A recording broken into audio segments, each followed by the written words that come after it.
Francisco Caraballo ha guanyat la categoria popular del concurs de pessebres a la llar, en què la 44a edició dels premis s'han lliurat aquest cap de setmana a la Casa de la Cultura de Lloret.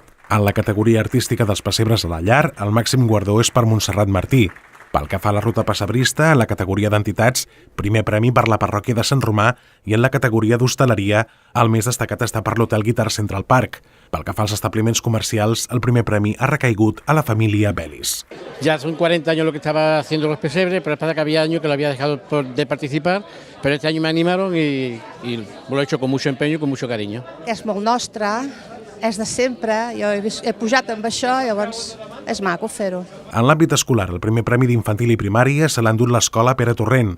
En secundària, el guardó ha parat a mans de l'Institut Coll i Rodés Batxillerat Artístic. Hem treballat molt des de principi de curs, ens hem coordinat les 4 professores del Batxillerat Artístic, hem involucrat els alumnes de primer i de segon i jo crec que molt satisfets per la feina feta. Des de l'escola el que es pretén és treballar el respecte i la tolerància i a través d'aquest pessebre hem volgut unificar les diferents cultures i tradicions que té l'alumnat del Pere Torrent. Pel que fa als diorames, el primer premi és per a Jordi Soler de Lloret de Mar.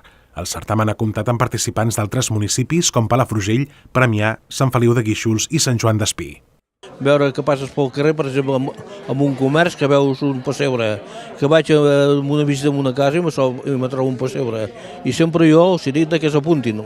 Després ja és la voluntat de cada un. La 44a edició del concurs ha comptat amb 60 pessebres entre la ruta i la categoria de la llar i 13 diorames que han estat exposats a l'Erol amb un gran èxit de visitants, més de 5.000 persones.